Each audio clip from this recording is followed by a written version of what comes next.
Hello दोस्तों, आज हम बात करने वाले हैं भारत के राष्ट्रपति की आपातकालीन शक्तियों पे। जब देश में विशेष परिस्थिति बन जाए, आपातकालीन परिस्थितियां बन जाए, उस समय भारत के राष्ट्रपति को भारत शासन अधिनियम 1935 और जर्मनी का वाइमर गणराज्य है, उससे प्रेरित होकर आपातकालीन स्थितियों से निपटने के लिए कुछ आपातकालीन प्रावधान या प्रोविजन उनको पावर दी गई है। और वो पावर कहाँ दी गई है दोस्तों? संविधान के अनुच्छेद 352, 356 और 360 के तहत 3 प्रकार के आपातकाल लगाने की स्थिति में दी गई है। अब क्या है, भारत में राष्ट्रपति शासन कैसे लगाया जा सकता है, कितने प्रकार का राष्ट्रपति शासन है, इन सब चीज़ों के बारे में एक शॉर्ट रिविजन हम कर लेते हैं।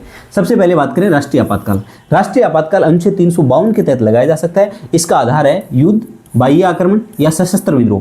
दोस्तों, युद्ध, बाह्य आक्रमण या सशस्त्र विद्रोह। पहले 1978 से पहले यहां पर आंतरिक गड़बड़ी शब्द का प्रयोग था, आंतरिक गड़बड़ी। लेकिन आप सभी को पता होगा 25 जून 1975 को इंदिरा गांधी सरकार द्वारा जो देश में आपातकाल लगाया गया था, वो इसी आंतरिक गड़बड़ी के आधार पर लगाया गया था। तो उसके बाद में जनता पार्टी की सरकार आई, उसने 44वां संविधान शोधन 1978 के माध्यम से इस आंतरिक गड़बड़ी शब्द को हटा के सशस्त्र विद्रोह कर दिया। क्योंकि देखने में यह आया था कि जो आंतरिक गड़बड़ी शब्द है, ये क्या है, ये बहुत ही व्यापक शब्द है और सरकारें इसका अपनी स्वार्थ नीति या फिर कुर्सी को बचाने के लिए मन माफी क्या लगाते हैं, इसका अर्थ लगा लेती है। इसलिए सशस्त्र विद्रोह शब्द यूज कर दिया गया। अब एक सशस्त्र विद्रोह है, वो बहुत व्यापक शब्द नहीं है। उसके बाद युद्ध, किसी देश में किसी भी क्षेत्र में युद्ध हो जाए या फिर कोई बाह्य आक्रमण हो जाए, सशस्त्र विद्रोह, तो राष्ट्रपति महोदय अनुच्छेद 352 के तहत मंत्रिमंडल की लिखित सिफारिश से क्या कर सकते हैं, देश के किसी एक भाग या पूरे देश पे राष्ट्रीय आपातकाल लगा सकते हैं। उसके बाद हम बात करें राष्ट्रपति शासन। राष्ट्रपति शासन अनुच्छेद 356 के तहत लगाया जाता है। दोस्तों, भारतीय राजनीति का कोई एक ऐसा अनुच्छेद है जिसका सबसे अधिक दुरुपयोग किया गया है, वो अनुच्छेद है 356। और कोई एक ऐसा पद है जिसका सबसे अधिक दुरुपयोग किया गया, राजनीतिक कीचड़ सबसे ज्यादा उस पद पे उछाला गया है, वो है राज्यपाल। और इसी अनुच्छेद के कारण राज्यपाल पद की गरिमा है वो भारतीय राजनीति में उछाली गई है दोस्तों। इसके अलावा बात करें, अनुच्छेद 356 का प्रयोग राष्ट्रपति कब करते हैं? जब राज्य में संवैधानिक तंत्र विफल हो जाए, किसी भी राज्य में कानून का शासन नहीं रहे, अपराधों में बहुत ज़्यादा संख्या बढ़ोतरी हो जाए, या फिर वहाँ के विधानसभा चुनावों में त्रिशंकु विधानसभा का निर्माण हो जाए, किसी भी पार्टी को स्पष्ट बहुमत प्राप्त नहीं हो, या फिर वहाँ पर कानून का राज बिल्कुल रहे नहीं और अपराधी गतिविधियाँ बहुत ज़्यादा बढ़ जाए, या फिर अनुच्छेद 365 के तहत केंद्र सरकार कोई राज्य को कोई आदेश देती है, उस आदेश का पालन नहीं करती है राज्य सरकार, तो इसको भी आधार बना के, अनुच्छेद 365 को आधार बना के भी राष्ट्रपति क्या कर सकते हैं, किसी राज्य में राष्ट्रपति शासन लागू कर सकते हैं।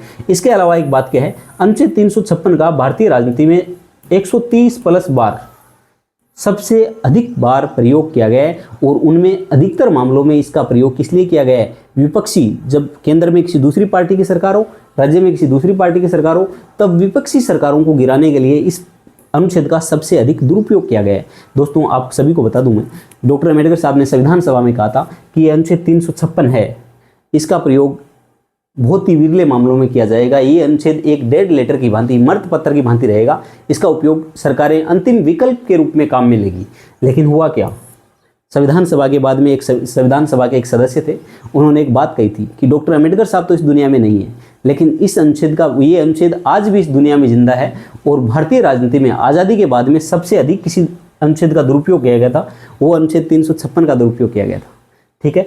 इसके अलावा मैं एक बात और बता दूं, 1979 में मोरारजी देसाई की सरकार बनी थी स्वतंत्र के चुनाव में, तो उसने 78 में क्या किया, कांग्रेस शासित 9 राज्यों में वहाँ की सरकारों को बर्खास्त करने के लिए इस अनुच्छेद का दुरुपयोग किया।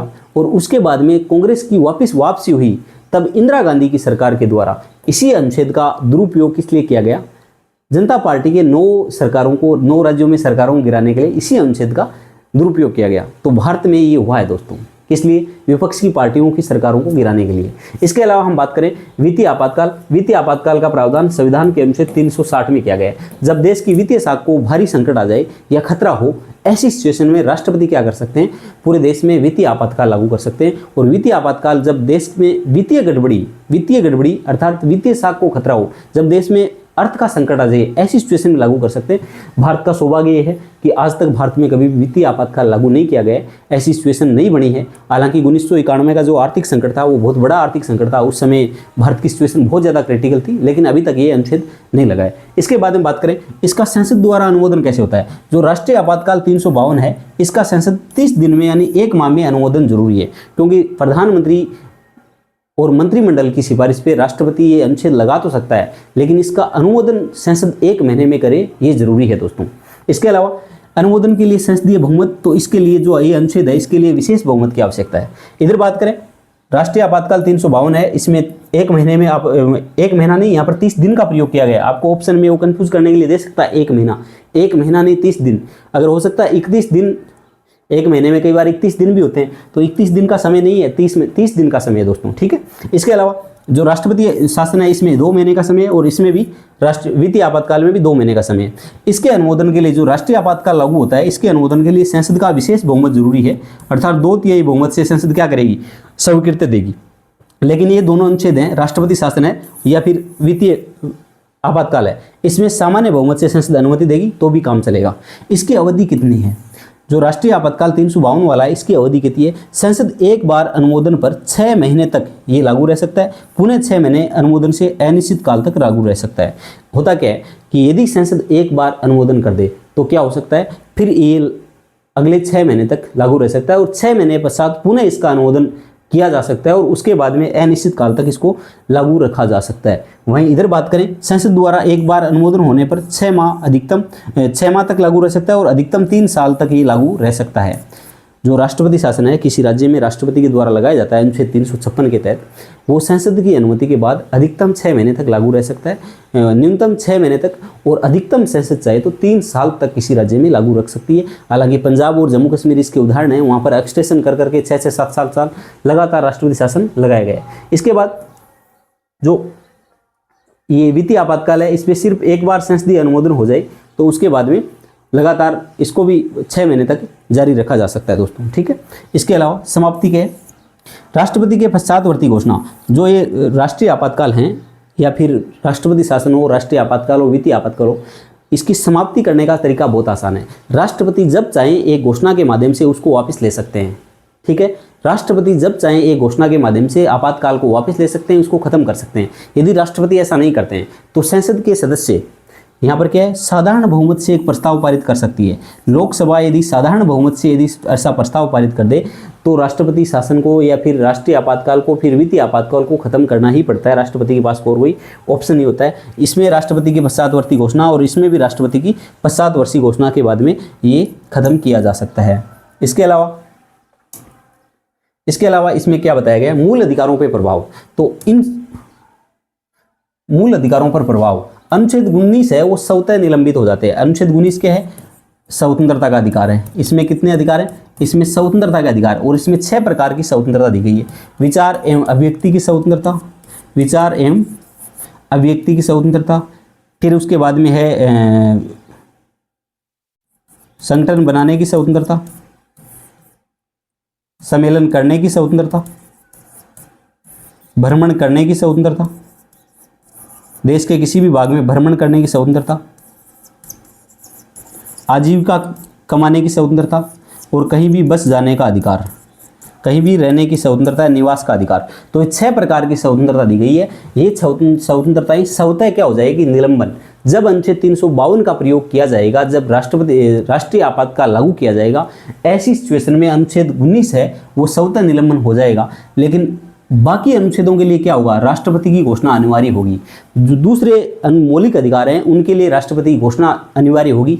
हालांकि अनुच्छेद 20 और 21 जो प्राण और दैहिक स्वतंत्रता के अधिकार हैं, ये किसी भी हालत में इनका निलंबन नहीं होगा, अर्थात ये जारी रहेंगे, क्योंकि किसी भी व्यक्ति के जो प्राण और दैहिक स्वतंत्रता है वो बहुत ही अमूल्य चीज़ है, और उनके खिलाफ वो राज्य के हाथ में नहीं दिए जा सकते हैं। ये भी 44वें संविधान शोधन 1978 में प्रावधान किया गया कि अनुच्छेद 20 और 21 हमेशा और हमेशा किसी भी राष्ट्रीय आपातकाल, किसी भी प्रकार का राष्ट्रीय आपातकाल हो, वो कभी भी प्रभावित नहीं होंगे। इसके अलावा बात करते हैं, इसके अलावा जो मूल अधिकारों पे कोई, इसमें कोई प्रभाव नहीं पड़ता, इसमें भी कोई प्रभाव नहीं। अनुच्छेद 356 है, उसमें वो लागू होता है तो उसमें मूल अधिकारों पे कोई प्रभाव नहीं पड़ता। वित्तीय आपातकाल लागू होता है, वहाँ भी मूल अधिकारों पे कोई प्रभाव नहीं पड़ता है। उसके अलावा बात करें राज्य व कार्यपालिका राज्य प्रभावित भाग, अनुच्छेद 352 है, अनुच्छेद 352 ये पूरे देश में या उसके किसी एक भाग में, एक क्षेत्र विशेष में लगाया जा सकता है। वहीं बात करें ये जो अनुच्छेद 356 है, ये किसी राज्य या दो से अधिक राज्यों में लगाया जा सकता है। एक राज्य में भी लगाया जा सकता है, जैसे 1967 में राजस्थान में लगाया गया, लेकिन 1992 में जो राजस्थान में आपातकाल लगा था, राष्ट्रपति शासन लगा था, वो राजस्थान के साथ साथ कहाँ लगा था, उत्तर प्रदेश में भी लगा था, मध्य प्रदेश में भी लगा था। तो ये 2-3 राज्यों में एक साथ लगा था, हिमाचल प्रदेश में भी लगा था। तो ये सारी चीज़ें आपको पता होनी चाहिए। इसके अलावा इसमें पूरे देश में या किसी एक भाग में लगाया जा सकता है। इसके अलावा राज्य कार्यपालिका को क्या पावर रहती है, जो अनुच्छेद 352 है, इसके तहत राज्य कार्यपालिका बनी रहती है, अर्थात राज्य की जो सरकार है वो भंग नहीं होती है दोस्तों। वहीं इसमें बात करें, राज्य कार्यपालिका बर्खास्त हो जाती है तथा विधानसभा निलंबित भी हो सकती है और भंग भी हो सकती है, क्योंकि जो अनुच्छेद 356 है वो तो है किसके लिए, वो तो राज्य के लिए, एक राज्य विशेष के लिए। क्योंकि वहाँ पर यदि राज्य की सरकार ठीक से काम कर रही होती तो फिर जरूरत क्या पड़ती 356 की। वहाँ पर राज्य की सरकार को काम करने दिया जाता तो फिर से उस सरकार को वहाँ पर 356 नहीं लगाते। मेन बात तो अधिकतर मामलों में ये देखी गई है कि वहाँ की सरकार को ही हटाना था, तो सरकार को हटाना तो यहाँ पर सरकार को क्या कर दिया जाएगा, बर्खास्त कर दिया जाएगा, विधानसभा को निलंबित कर दिया जाएगा और या फिर विधानसभा को भंग कर दिया जाएगा, ऐसी सिचुएशन।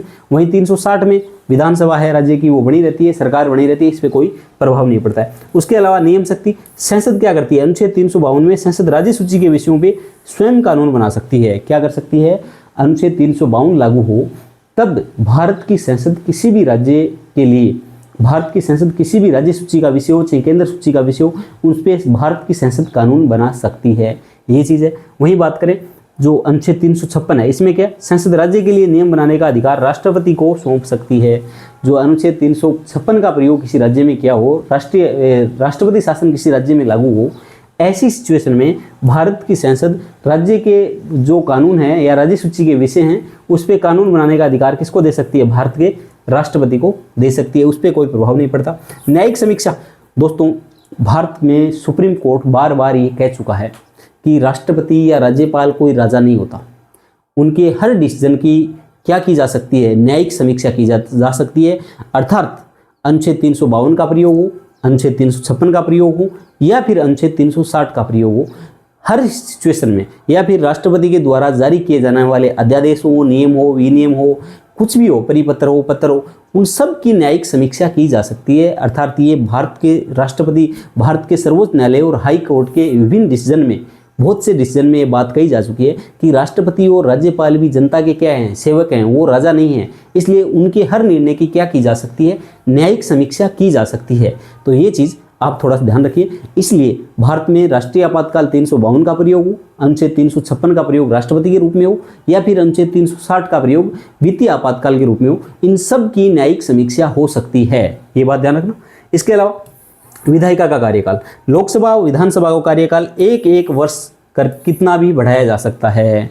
यदि अनुच्छेद 352 का प्रयोग होता है, ऐसी सिचुएशन में लोकसभा और राज्य की विधानसभा का कार्यकाल यदि संसद चाहे तो एक बार में एक बार क्या कर सकती है, अधिकतर एक बार में एक बार, और ऐसे करके वो कितने भी अनलिमिटेड टाइम बढ़ा सकती है। जैसे 1975 का जो आपातकाल था उसमें भारत की संसद ने क्या किया, जो अपनी भारत की संसद के द्वारा, और संसद का कार्यकाल एक वर्ष करके 2 बार बढ़ाया गया था, एक बार 2 बार बढ़ाया गया। हालांकि संसद जो अपनी संसद थी वो जनवरी 1977 में क्या कर दी गई थी, फिर भंग कर दी गई थी, लोकसभा भंग कर दी गई और लोकसभा कार्यकाल बढ़ाया गया, क्योंकि राज्यसभा तो आप सभी को पता है एक परमानेंट सदन है, वो तो भंग होता नहीं है। तो लोकसभा का कार्यकाल एक बार करके 2 वर्ष के लिए बढ़ा दिया गया था। हालांकि जनवरी 1977 में ये भंग हो गई थी, ठीक है।